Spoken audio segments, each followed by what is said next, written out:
नमस्कार साथियों, स्वागत है आपका डेल्टा पाठशाला में एक नए लेक्चर के साथ। कैसे हैं आप सभी? उम्मीद करता हूँ आप सभी अच्छे होंगे।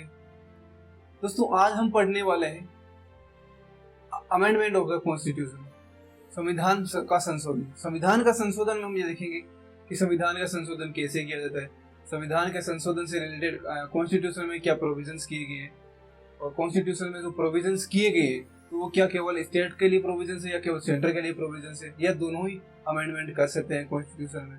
और फिर हम देखेंगे कि कॉन्स्टिट्यूशन से रिलेटेड, कॉन्स्टिट्यूशन अमेंडमेंट से रिलेटेड कौन कौन से क्वेश्चंस बन सकते हैं, किस प्रकार से क्वेश्चंस पूछे जा सकते हैं, वो तमाम सारी चीजों को हम देखेंगे। पॉइंट टू पॉइंट हम देखते चलेंगे, एक एक चीजों को समझते हुए चलेंगे। हाँ, आगे बढ़ने से पहले आपसे छोटी सी रिक्वेस्ट है, प्लीज चैनल को जरूर सब्सक्राइब करें और अपने दोस्तों के साथ शेयर भी करें, और पसंद आए तो लाइक जरूर करें, कमेंट जरूर करें। ओके, तो देखिए आज हम पढ़ने वाले हैं, आज हम जो पढ़ने वाले हैं उसके बारे में हम एक एक पॉइंट को देखते हैं। सबसे पहले देखिए कॉन्स्टिट्यूशन में कहां पर लिखा गया है, ये सबसे बड़ी प्रोविजन है। तो सबसे पहले कॉन्स्टिट्यूशन में ये लिखा गया, कॉन्स्टिट्यूशन के पार्ट 20 में, कॉन्स्टिट्यूशन के पार्ट 20 में आर्टिकल 368 में कॉन्स्टिट्यूशन के अमेंडमेंट से रिलेटेड प्रोविजंस किए गए। अब आपके दिमाग में एक क्वेश्चन आ रहा होगा कि आखिर कॉन्स्टिट्यूशन को अमेंड करना ही क्यों है भाई? अगर कुछ आपको लॉ वगैरह बनाना है तो आप अलग से पार्लियामेंट कोई लॉ बना दे, एक्ट बना दे, क्यों अमेंड करना है कॉन्स्टिट्यूशन में? तो देखिए इसका आंसर ये है, कॉन्स्टिट्यूशन में अगर किसी चीज को लागू अमेंड करके कॉन्स्टिट्यूशन में शामिल कर दिया जाता है तो उसका बेनिफिट ये होता है, उसका बेनिफिट होता है कि हम उस चीज को आसानी से लागू कर सकते हैं बिना अगर किसी पार्टी की सरकार बन गई, फिर किसी दूसरी पार्टी की सरकार बन गई, तो वो कोई लॉ वगैरह बना हुआ है तो उसको आसानी से वो खारिज कर सकते हैं, उसको खत्म कर सकते हैं। लेकिन कॉन्स्टिट्यूशन में अमेंड करके किसी चीज को अगर शामिल कर दिया गया और वो पूरे कंट्री के सभी सिटीजन्स के लिए, अगर पूरी सभी सोसाइटीज के लिए अगर वो बेनिफिशियल है तो फिर वो इतनी आसानी से उसको खत्म नहीं किया जा सकता। हो सकती है किसी पार्टी की विचारधारा की वजह से वो अमेंडमेंट उनको अच्छा नहीं लग रहा हो, लेकिन वो कॉन्स्टिट्यूशन में शामिल है तो फिर उनको मानना पड़ेगा।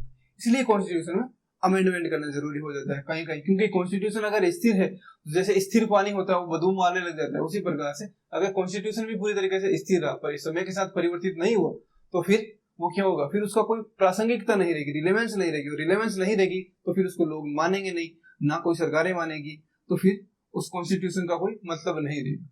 ठीक है, इसीलिए कॉन्स्टिट्यूशन में अमेंडमेंट करना जरूरी होता है समय समय पर। वो समय समय पर सुप्रीम कोर्ट भी अपनी जजमेंट्स देता रहता है। ओके, तो ये कॉन्स्टिट्यूशन में क्या रहेगा, कॉन्स्टिट्यूशन के पार्ट 20 में आर्टिकल 368 के तहत कॉन्स्टिट्यूशन में अमेंडमेंट किया जाता है। हाँ, एक बात ये जरूर कह रखी कि पहले शुरू में क्या होता था, 1973 से पहले देखिए दो कंडीशन, एक तो 1973 से पहले, एक 1973 के बाद में। 1973 से पहले ऐसा कोई ना तो सुप्रीम कोर्ट का कोई जजमेंट था, ना कुछ पार्लियामेंट्स के द्वारा कुछ किया गया था।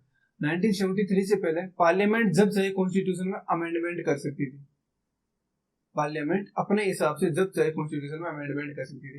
लेकिन 1973 में केशवानंद भारती केस आता है, और केशवानंद भारती केस में सुप्रीम कोर्ट कहता है कि नहीं, आप कॉन्स्टिट्यूशन में किसी भी प्रकार से आप हर चीज को चेंज नहीं कर सकते हो कि कॉन्स्टिट्यूशन में। और फिर उन्होंने इस समय बेसिक स्ट्रक्चर की बात की थी। किसकी बात की थी? Basic structure.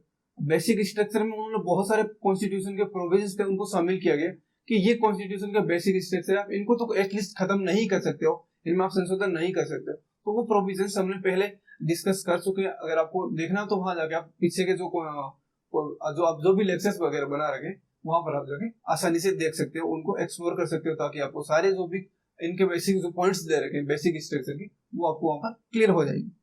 ओके, खैर आगे बढ़ते। तो बेसिक स्ट्रक्चर की बात की थी, बेसिक स्ट्रक्चर में केशवानंद भारती केस में आया था। तो आपको याद रखना है कि केशवानंद भारती के समय बेसिक स्ट्रक्चर आया था, और उसमें कहा गया था कि पार्लियामेंट कॉन्स्टिट्यूशन की हर एक चीज में अमेंड नहीं कर सकती। जैसे मान लीजिए आर्टिकल 32 है, आर्टिकल 32 क्या है? आर्टिकल 32 कॉन्स्टिट्यूशन की सोल एंड हार्ट है, तो इसको तो सोल एंड अगर हार्ट है वो, तो उसको तो आप किसी भी तरीके से चेंज नहीं कर सकते। अगर उसी को परिवर्तित कर दिया तो फिर कॉन्स्टिट्यूशन की जो मूल भावना है वही खत्म हो गई। ओके, इसी प्रकार से बहुत सारे प्रोविजन आप उनको अमेंड नहीं कर सकते हो। अब इनमें अमेंडमेंट की क्या प्रोसेस है, किस प्रक्रिया के तहत हम इनको अमेंड कर सकते हैं? ठीक है, तो प्रोविजंस कुछ दे रखे कि अमेंड करने की क्या प्रोसेस है, कौन पार्लियामेंट में लेके आ सकता है। तो देखिए पार्लियामेंट के किसी भी सदन में पार्लियामेंट के किसी भी सदन में इसको लाया जा सकता है। पार्लियामेंट के चाहे वो अपर हाउस है, चाहे लोअर हाउस है, लोकसभा चाहे राज्यसभा, कहीं पर भी लाया जा सकता है। लेकिन स्टेट लेजिस्लेचर स्टेट लेजिस्लेचर में नहीं लाया जा सकता। आपको याद रखना है, आपको अगर कहीं पूछ लिया जाए एग्जाम्स में कि स्टेट लेजिस्लेचर भी जा सकता है, नहीं ला सकता, राज्य विधानसभा नहीं ला सकती, जबकि पार्लियामेंट के दोनों सदनों में कहीं पर भी इसको शुरुआत की जा सकती है। हाँ, इसमें एक बात याद रखना, कहीं पर ये क्वेश्चन पॉइंट दे दिया जाता है कि क्या राष्ट्रपति की प्रेसिडेंट की प्रायर कंसेंट की जरूरत है? प्रेसिडेंट की प्रायर कंसेंट की जरूरत नहीं है इसमें, ठीक है, आपको याद रखना है प्रेसिडेंट की पूर्व अनुमति, ठीक है, प्रेसिडेंट की पूर्व अनुमति या पूर्व स्वीकृति की जरूरत नहीं है, पूर्व अनुमति की जरूरी नहीं, ठीक है। तो आपको याद रखना है, क्योंकि ये पॉइंट बार बार एग्जाम में पूछा जाता है, जरूरी है जरूरी नहीं है, कंफ्यूजन करवा देते हैं और वहां पर क्वेश्चंस भी गलत होने के चांसेस बढ़ जाते हैं अगर आपको एग्जैक्ट चीज याद नहीं है तो आपको याद रखना है कि पार्लियामेंट ही ला सकती है। पहली बात तो पार्लियामेंट के दोनों सदनों में कोई भी लेके आ सकता है। पार्लियामेंट में अगर लाने के लिए, हाँ, अब ये भी याद रखना कि पार्लियामेंट का कोई भी सदस्य ला सकता है, ना कि केवल मिनिस्ट्री। अगर कहीं पर आपको ऐसे दे दे कि केवल मिनिस्टर्स लेके आ सकते हैं, नहीं, मिनिस्टर्स ही नहीं लेके आ सकते, सभी लेके आ सकते हैं, मिनिस्टर्स प्लस एनी मेंबर्स, ठीक है, प्लस मेंबर ऑफ पार्लियामेंट, कोई भी अगर मेंबर ऑफ पार्लियामेंट है वो लेके आ सकते हैं कॉन्स्टिट्यूशन में अमेंडमेंट के लिए बिल अगर पारित करना हो, जिसे बोलते हैं प्राइवेट मेंबर बोलते हैं, ठीक है। मिनिस्टर्स होते हैं, बाकी जो मेंबर्स होते हैं, मेंबर ऑफ पार्लियामेंट होते हैं, उनको प्राइवेट मेंबर्स बोलते हैं। तो प्राइवेट मेंबर्स के द्वारा भी लाया जा सकता है। अब इसमें अमेंड करने की क्या प्रक्रिया है, अमेंड करने के लिए क्या प्रोविजंस दे रखे हैं, तो वो देखिए। अगर इनमें अमेंड करना हो तो अमेंड करने के लिए जो टोटल मेंबर्स है उनका 50% प्लस 1 होनी चाहिए, मतलब 50% से अधिक उनकी मेजोरिटी होनी चाहिए, मेजोरिटी बहुमत। प्लस इसके साथ में ये दिया गया है कि जितने मेंबर्स उस समय उपस्थित होते हैं, जिस समय वोटिंग हो रही है उस समय जितने सदस्य उपस्थित होते हैं उनका 2/3 बहुमत, ठीक है, 2/3 वोटिंग होनी जरूरी है उसके पक्ष में, उसके समर्थन में। अगर उसके समर्थन में 2/3 बहुमत है और टोटल जितने सदस्य है पार्लियामेंट के, जैसे मान लीजिए लोकसभा के सदस्य 545 है, तो 545 का पहली बात तो 2 प्लस हाफ प्लस 1 इतने मेंबर्स टोटल मेंबर्स होते हैं, उतनी वोटिंग होनी चाहिए। प्लस जितने सदस्य उस दिन वोटिंग करने के दिन, मान लीजिए 545 में से 300 सदस्य, 400 सदस्य, जितने भी सदस्य पार्लियामेंट में उपस्थित थे, उनका कम से कम 2/3 होना चाहिए। ये दोनों कंडीशंस फुलफिल होनी चाहिए, दो कंडीशंस, ठीक है, पहली कंडीशन और दूसरी कंडीशन, दोनों कंडीशंस फुलफिल होनी चाहिए, तब वो पार्लियामेंट के एक हाउस से पारित होगा, और सेम अगले हाउस से पारित होने चाहिए, तब वो जाकर विशेष बहुमत माना जाता है इसको, ठीक है। तो ये प्रोसेस होती है कॉन्स्टिट्यूशन में अमेंड करने के लिए पार्लियामेंट में किस प्रकार से लाया जाएगा। अब कॉन्स्टिट्यूशन में कुछ ऐसे प्रोविजन है, जैसे मान लीजिए फेडरल सिस्टम से रिलेटेड कुछ प्रोविजन है, फेडरल सिस्टम से रिलेटेड, तो फेडरल सिस्टम से रिलेटेड जो भी चीजें आप उनको आसानी से परिवर्तित नहीं कर सकते, इसीलिए बोला जाता है कि भारत के जो संविधान है उसको अमेंड करना कठोर भी है। भारत का संविधान कठोर और लचीला भी है। कठोर इसलिए बोला जाता है कि बहुत सारे प्रोविजन है जिनको अमेंड करना बहुत मुश्किल होता है, और बहुत सारे ऐसे हैं जो जिनको अमेंड करना बहुत आसान होता है, इसलिए उनको बोला जाता है कि लचीला कॉन्स्टिट्यूशन है। भारत का कॉन्स्टिट्यूशन है वो लचीला कॉन्स्टिट्यूशन है, ठीक है। तो यहां तक समझ में आएगा। अब देखिए 1967, अगला पॉइंट ये 1967 में केस आता है गोलखनाथवाद, याद रखना गोलखनाथवाद। ये एग्जाम में फैक्चुअल चीज पूछ ली जाती है तो फिर वहां पर कंफ्यूजन हो जाता है, गोलखनाथ केस है, केशवानंद भारती केस है, या मिनरल मिल्स केस है, कौन सा केस है, ठीक है, मेनका गांधी के। तो वहां पर है गोलखनाथ केस 1967। इस समय सुप्रीम कोर्ट ने यह कहा था कि अगर कोई भी कॉन्स्टिट्यूशन में अमेंडमेंट के लिए दोनों अगर हाउस ने पारित कर दिया है बिल को, तो फिर अगर वो प्रेसिडेंट के पास जाता है तो प्रेसिडेंट को उस पे अपने हस्ताक्षर देना, अपनी कंसेंट देना कंपलसरी होगा। ना तो वो पुनर्विचार के लिए भेज सकते हैं और ना ही वो अपने पास उसको रख सकते हैं। याद रखना, ना तो पुनर्विचार के लिए वापस भेज सकते हैं और ना ही वो अपने पास सुरक्षित रख सकते हैं, उनको हस्ताक्षर करना ही करना होता है। ये गोलखनाथ केस में ये सुप्रीम कोर्ट ने अपने जजमेंट गोलखनाथ केस में ये बात कह रखी। तो इसका मतलब प्रेसिडेंट पर ये बाध्यकारी है कि आप इससे संबंधित जो भी निर्णय लोगे वो आपको मानना ही मानना होगा। ओके, अब देखिए संशोधन आर्टिकल 368 के बाद 368 में जो कॉन्स्टिट्यूशन अमेंडमेंट की बात कर रखी है वो कितने प्रकार के कॉन्स्टिट्यूशन अमेंडमेंट की बात करते हैं। तो 368 के तहत दो प्रकार के कॉन्स्टिट्यूशन में अमेंडमेंट किए जाते हैं। एक होता है स्पेशल मेजोरिटी के तहत, ठीक है, विशेष बहुमत, स्पेशल मेजोरिटी होनी चाहिए। दूसरी होती है स्पेशल मेजोरिटी तो होनी प्लस जो स्टेट्स होते हैं कम से कम आधे राज्यों का, ठीक है, आधे राज्यों का, जितने स्टेट्स है उनका आधे राज्यों का या आधे राज्यों की सहमति, अनुमति जरूरी होती है। अब यहाँ पर एक पॉइंट निकल के आता है कि अगर आधे राज्यों की सहमति है या आधे से अधिक राज्यों, मान ले आधे राज्य, फिर आधे राज्य जिन्होंने सहमति नहीं दी, क्या उनका कोई भी किसी भी प्रकार का अगर कंसर्न हो तो उसको देखा जाएगा या नहीं देखा जाएगा? तो इसका सिंपल सा आंसर है, उसके किसी भी प्रकार के कंसर्न को नहीं देखा जाएगा। क्यों नहीं देखा जाएगा? क्योंकि कॉन्स्टिट्यूशन में सीधा सीधा लिखा गया है कि आधे राज्यों की सहमति अनिवार्य। अगर आधे राज्यों ने उस फेडरल सिस्टम से रिलेटेड जो भी अगर अमेंडमेंट करना उसमें अगर सहमति दे दी तो फिर बाकी राज्य कुछ भी कर रहे उससे कोई मतलब नहीं होगा। ये सीधा सीधा साफ साफ कॉन्स्टिट्यूशन में कह रखा है। अब आप एक जगह कहीं कहीं देखने को मिलेगा, देखिए आप यहाँ पर आपको दो चीजों को याद रखनी है। एक तो कह रखा है कि आर्टिकल 368 के तहत दो प्रकार से अमेंडमेंट करना है, लेकिन वैसे अमेंडमेंट कितने प्रकार से किया जा सकता है? वैसे 3 प्रकार से अमेंडमेंट किया जा सकता है कॉन्स्टिट्यूशन में।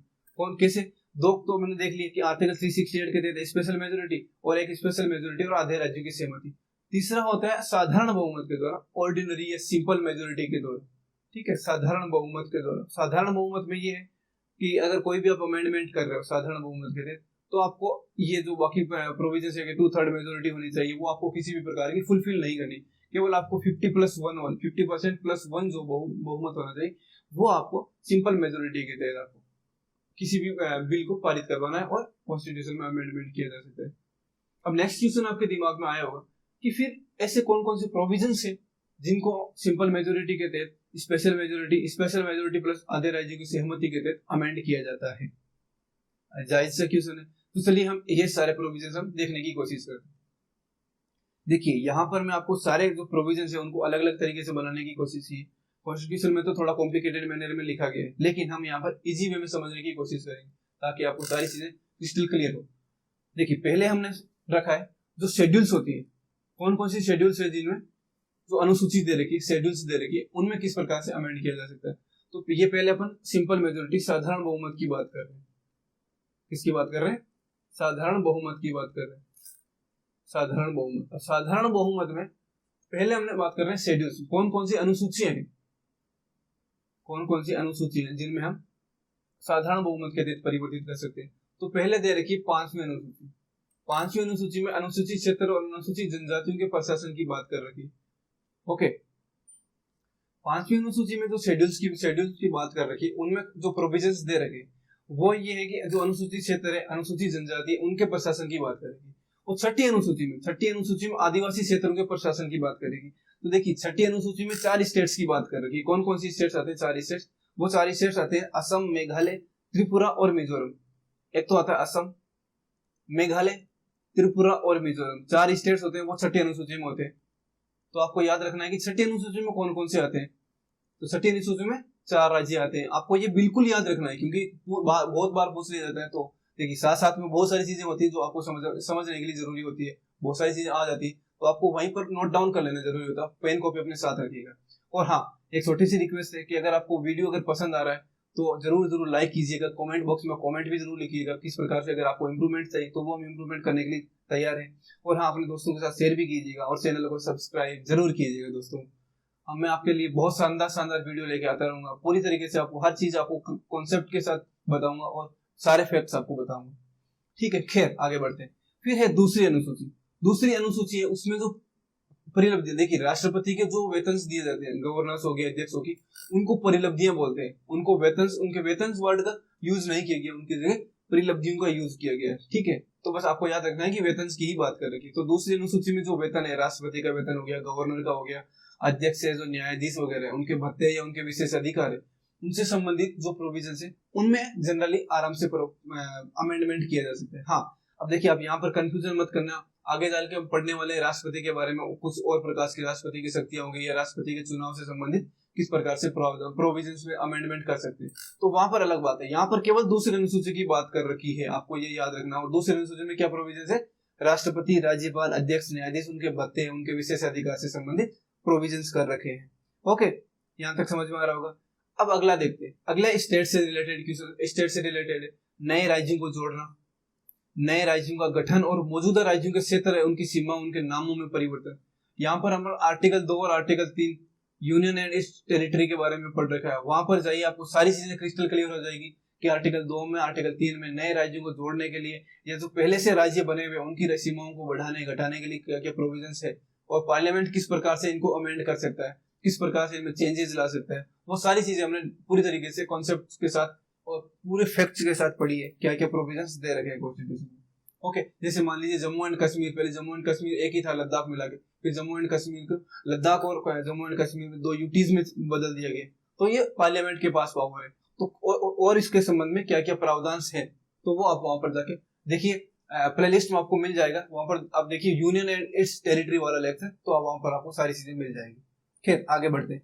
फिर राज्य जो विधान परिषद है, राज्य विधान परिषदों का उन्मूलन, जो विधान परिषद होती है, स्टेट काउंसिल्स होती है, उनको अगर उनका उन्मूलन करना मतलब उनको खत्म करना है या उनका निर्माण करना है, ये भी इजीली किया जा सकता है। ये भी वहीं पर प्रोविजन है, आर्टिकल 3-4 में देखना, वहां पर मिल जाएगा आपको। फिर संसद में कोरम हो गया, संसद में कोरम मतलब संसद की गणपूर्ति कितनी होनी चाहिए। संसद की गणपूर्ति 1/10 की बात कर रखी है, ये हम आगे पार्लियामेंट का जब चैप्टर पढ़ेंगे वहां पर देखेंगे। 1/10 या संसद के सदस्यों का वेतन हो गया, उनके भत्ते हो गए, ये जनरली हम आसानी से इसी प्रकार से चेंज कर सकते हैं, किसी भी प्रकार के मतलब स्पेशल मेजोरिटी के तहत अमेंडमेंट करने की जरूरी नहीं है। संसद में जो प्रक्रिया के नियम है कि संसद के जो बिजनेस होगा, ठीक है, वो किस प्रकार से किया जाएगा, उससे रिलेटेड जो प्रोविजन है उनके बारे में आसानी से अमेंडमेंट किया जा सकता है। संसद, उनके सदस्यों, उनकी समितियां, तो संसदीय समितियां होती है, यहाँ पर पहले संसदीय समितियों की बात कर रखी, और उनको कुछ प्रिविलेज दिए गए होते, तो उनसे रिलेटेड कुछ प्रावधान करने, उनको और ज्यादा विशेष अधिकार देना, या उनको विशेष अधिकार ज्यादा हो रहे उनको खत्म करना, उनको कम करना, तो वो सारी चीजें। जो इंग्लिश लैंग्वेज की बात करेगी, पार्लियामेंट में इंग्लिश लैंग्वेज, देखिए यहाँ पर आप आसानी से देखिए, बहुत बार मुद्दा उठता है कि पार्लियामेंट में अंग्रेजी होनी चाहिए, हिंदी होनी चाहिए, हिंदी भाषा होनी चाहिए, ठीक है। तमिलनाडु वाले या बाकी के जो स्टेट्स है वो कहते हैं नहीं, पूरी तरीके से आप हिंदी कैसे कर सकते हो। तो इन सारे तमाम मुद्दे उठते रहते हैं। तो इनमें अगर अमेंड करना हो तो कॉन्स्टिट्यूशन में देखिए, कहीं पर भी ये नहीं कि आप स्पेशल मेजोरिटी की तहत करोगे, नॉर्मली कर सकते हैं। जब पार्लियामेंट की जो लगेगा कि हमें इसको चेंज करना चाहिए, तो वो आसानी से चेंज कर सकते हैं साधारण बहुमत के तहत। संसद और राज्य विधानसभाओं में चुनाव है, ये निर्वाचन क्षेत्र उनका परिसीमन करना हो। निर्वाचन क्षेत्र उनका परिसीमन मतलब पुनः से हर इलेक्शन का में जो जनगणना होती है, सेंसस होती है, सेंसस के बाद एक परिसीमन आयोग बनाया जाता है। और परिसीमन आयोग क्या करता है, निर्वाचन जो क्षेत्र होते हैं उनको जनसंख्या के बेसिस पर उनको चेंज करता रहता है परिसीमन क्षेत्रों को। ये हम पार्लियामेंट वाले चैप्टर में पढ़ेंगे, पार्लियामेंट में ये पूरा चैप्टर आएगा, परिसीमन आयोग किस प्रकार से काम करता है, क्या करता है। आप अभी इतना याद रखिएगा, परिसीमन आयोग हर सेंसस के बाद जो निर्वाचन क्षेत्र होते हैं जनसंख्या के बेसिस में, उनमें जनसंख्या बराबर रखनी होती है हर निर्वाचन क्षेत्र में, तो उसके आधार पर परिवर्तन करता है। ओके, ये प्रोविजंस कर रखे हैं। अब सुप्रीम कोर्ट से रिलेटेड कुछ प्रोविजंस है, जैसे सुप्रीम कोर्ट के न्यायाधीशों की संख्या। देखिए थोड़ा सा याद रखना है, न्यायाधीशों की संख्या, जैसे अभी कितनी संख्या है, जैसे मान लीजिए 31 है या 35 है, फिर 37 हो, ये संख्या अगर चेंज करनी है तो वो आसानी से की जा सकती है। लेकिन इनकी कुछ पावर्स वगैरह अगर उनको चेंज करना तो वो अलग आएगी, उनको क्या करना होगा, विशेष मेजोरिटी के तहत करना होगा, स्पेशल मेजोरिटी। सुप्रीम कोर्ट को अधिक अधिकार प्रदान, अधिकारिता। देखिए यहाँ पर अधिकारिता की बात, जो अधिकार की बात नहीं हो रही, इनका मतलब है कि जो ज्यूरिडिक्शन एरिया, इनका ज्यूरिडिक्शन एरिया कितना देना है इनको, ज्यूरिडिक्शन जो देना है वो कितना देना है, कौन सा, जैसे सुप्रीम कोर्ट है तो उनका ज्यूरिडिक्शन कितना होगा, हाई कोर्ट है तो उसका ज्यूरिडिक्शन कितना होगा, जैसे सबऑर्डिनेट कोर्ट्स है, ठीक है, सबऑर्डिनेट कोर्ट्स है तो फिर उनको कितना ज्यूरिडिक्शन होना चाहिए उनका, तो इसके बारे में इनको कितने अधिकार देना चाहिए, ये बात कर रखी है यहाँ पर, ना कि ये बात करें क्योंकि इनको इनकी पावर्स की बात कर रही है। फिर है कि जो सिटीजनशिप है उसके बारे में अमेंडमेंट करना, उसको समाप्ति करना, इसके बारे में प्रोविजन। जैसे अभी 2019 सीए सिटीजनशिप अमेंडमेंट एक्ट 2019 लाया गया था, और 2019 में क्या कर दिया गया, जनरली पार्लियामेंट में लाया गया और पार्लियामेंट में जनरली अमेंडमेंट कर दिया गया, किसी भी कॉन्स्टिट्यूशन अमेंडमेंट की जरूरत नहीं पड़ी।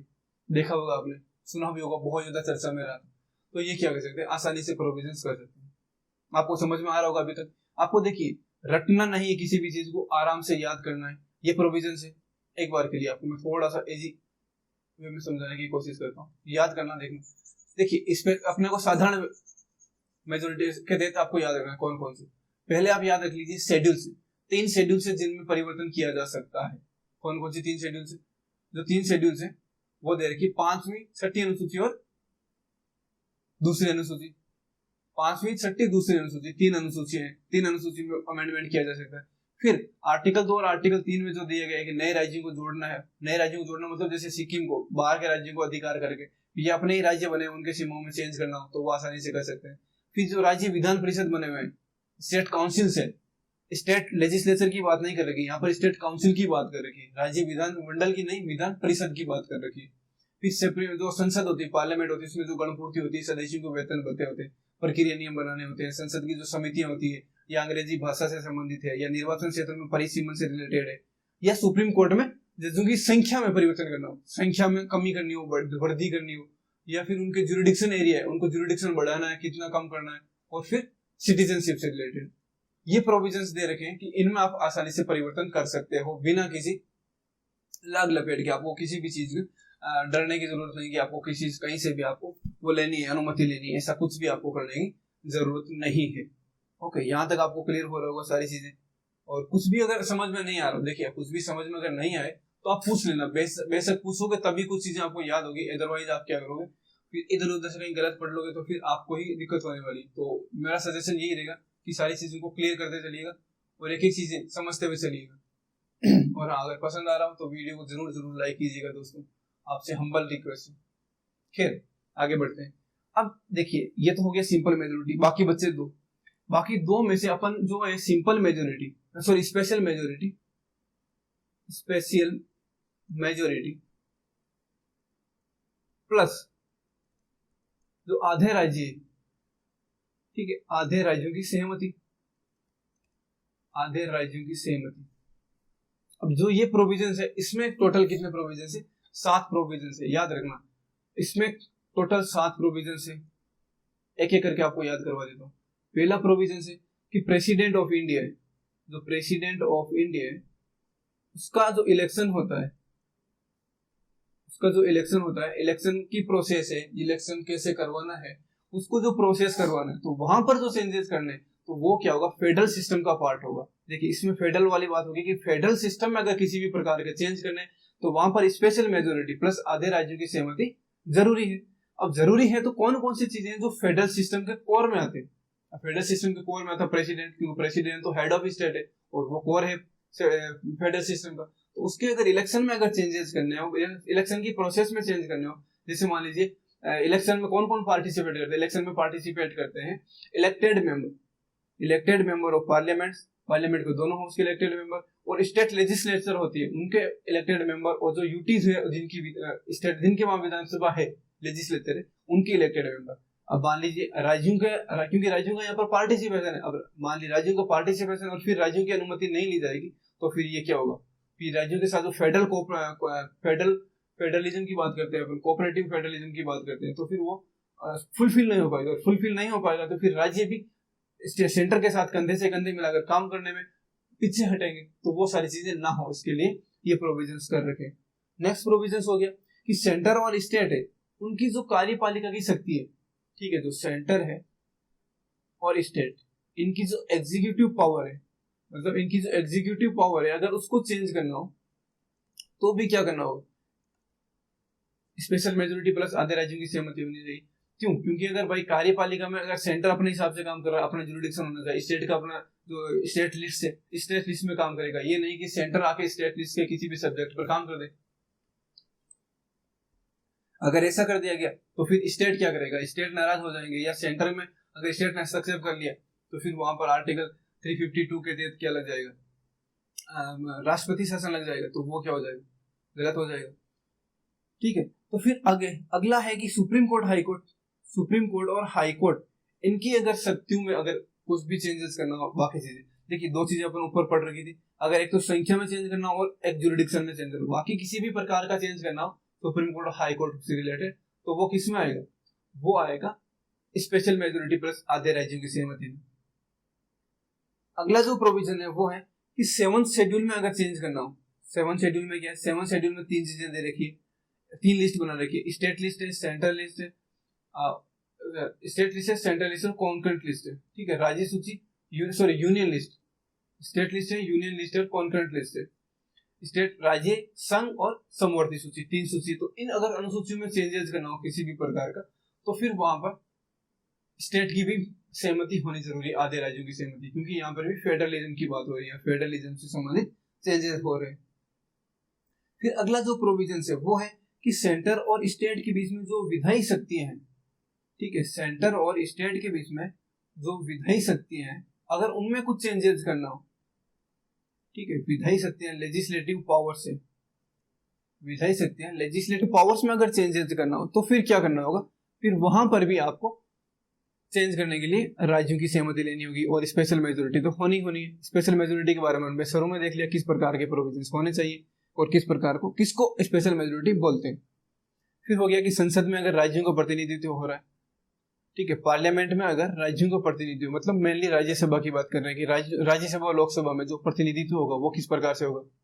संसद में राज्यों का प्रतिनिधित्व, रिप्रेजेंटेशन कैसे होगा, कितने सदस्य आने चाहिए, ठीक है, तो इसका क्या बेसिक्स होना चाहिए, किस ग्राउंड पे मतलब इनको चेंज करना है तो क्या क्या ग्राउंड होने चाहिए, तो उनकी बात की जाएगी। और उनकी बात करनी हो तो इसी के प्रोविजंस होगा। और फिर फाइनली एक जो आर्टिकल 368 खुद ही है, अगर 368 में, क्योंकि 368 के तहत ही अमेंड कर रहे हैं और उसी में अगर अमेंड करना हो तो फिर तो स्टेट की अनुमति लेनी ही लेनी होगी। तो इसीलिए ये प्रोविजंस कर रखे हैं। आपको यहां तक समझ में आया होगा, अच्छे से समझ में आ रहा होगा सारी चीजें। ओके, तो अब देखिए अगर यहां तक 7 प्रोविजंस आ गए और फिर हमने देख लिए जो साधारण बहुमत के तहत, जो कि आर्टिकल 368 के तहत नहीं है, बस उनको अमेंडमेंट कर सकते हैं, इनको बोलते हैं, बस इतना याद रखना है। अब देखिए बाकी जो बचा स्पेशल मेजोरिटी के तहत, बाकी के जितने भी किसी भी प्रकार का अमेंडमेंट करना हो कॉन्स्टिट्यूशन में वो स्पेशल मेजोरिटी में ही आएंगे। मतलब इन दोनों को छोड़ के कोई भी किसी भी प्रकार को, जैसे मान लीजिए फंडामेंटल राइट्स में अगर किसी भी प्रकार का चेंज करना हो, डीपीएसपी में चेंज करना हो, ठीक है, बाकी जो अनुसूचियां बची हुई है, मान लीजिए यहाँ पर वहां पर 5वीं 6वीं और 7वीं अनुसूची आई थी, बाकी अनुसूचियां इसमें यहाँ पर केवल 7 शेड्यूल आया, तो बाकी जो शेड्यूल्स बचे हुए टोटल शेड्यूल्स कितने वो आपको कमेंट बॉक्स में लिखना है। ये आपका आज का होमवर्क है। ओके, कमेंट बॉक्स में जरूर लिखना कि टोटल कितने शेड्यूल्स है अपने कॉन्स्टिट्यूशन से, ओरिजिनल कॉन्स्टिट्यूशन में कितने थे और अभी कितने, ये दोनों के आंसर आपको करने। ओके, तो ये हो गया अपने जो भी प्रोविजंस कर रखे हैं इसके में कॉन्स्टिट्यूशन अमेंडमेंट से रिलेटेड। अब अपन देख लेते हैं इससे रिलेटेड कुछ क्वेश्चंस, क्या क्वेश्चंस हैं। पहला क्वेश्चन अपना है, देखिए गौर से पढ़िएगा या मैं बोल रहा हूं आप उसको आराम से सुनने की कोशिश कीजिए। निम्नलिखित कथनों पर विचार करें। पहला कथन है, भारत के संविधान में संशोधन केवल लोकसभा में एक विधेयक पेश करके शुरू किया जा सकता है। देखिए क्या लिखा है, लोकसभा में एक विधेयक पेश करके। दूसरा प्रोविजन, दूसरा कथन है, यदि ऐसा संशोधन संविधान में संघीय स्वरूप में परिवर्तन करने का प्रयास करता है तो संशोधन को भारत के सभी राज्यों की विधायिका द्वारा अनुसमर्थित करने की भी आवश्यकता होती है। अब देखिए यहाँ पर क्या लिखा है, केवल स्टेट। देखिए केवल अगर आया तो उसको वैसे ही हटा दीजिए, केवल होता है वो एक्सट्रीम वर्ड है और एक्सट्रीम वर्ड अपने आप में गलत ही होता है ज्यादातर स्टेटमेंट्स में, हमेशा गलत हो ये जरूरी नहीं।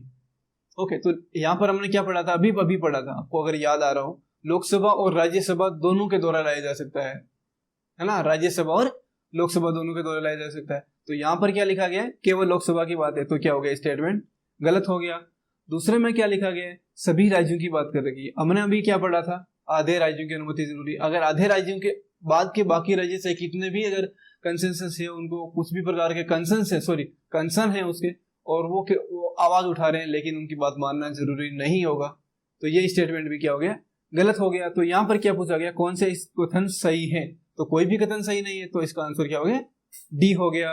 ना एक कथन सही है ना 2 कथन सही है।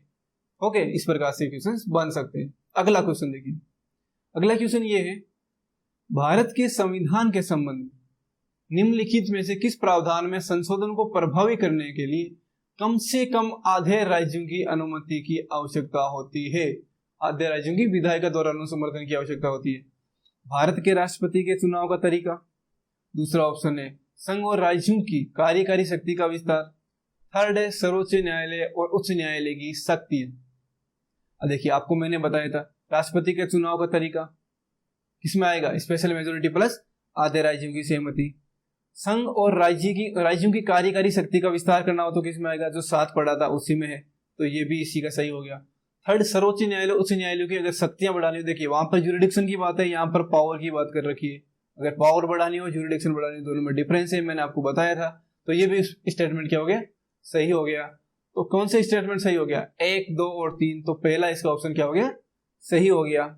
और हाँ, मैंने आपको एक चीज बतानी भूल गया हूं मैं आपको, वो चीज ये है, कहां पर अपने पढ़ी थी, कि जो स्टेट्स है, हाँ, अगर स्टेट की जो अनुमति लेनी होती है, आधे राज्यों की जो अनुमति लेनी होती है, तो स्टेट अगर स्टेट लेजिस्लेचर किसी बिल को पारित करेगी तो वो क्या करेंगे, साधारण बहुमत के तहत, सिंपल मेजोरिटी के तहत पारित करेंगे। वहां पर 2/3 बहुमत की जरूरत नहीं होती, वहां पर सिंपल मेजोरिटी के तहत वो किसी भी वो बिल को पारित करेंगे और फिर वो मान्य होगा। वहां पर सिंपल मेजोरिटी की बात ही कर रखी है केवल और केवल, आपको ये याद रखना ही रखना है। ओके, तो उम्मीद करता हूँ आपको ये सारी चीजें समझ में आई होगी। और दोस्तों, आपसे फिर से एक रिक्वेस्ट है, ये चैनल को जरूर सब्सक्राइब कीजिएगा, अपने दोस्तों के साथ शेयर कीजिएगा, लाइक कीजिएगा और कमेंट बॉक्स में कमेंट जरूर कीजिएगा, जो भी आपकी राय हो वो जरूर दीजिएगा। मिलते हैं नेक्स्ट वीडियो में। Thank you very much.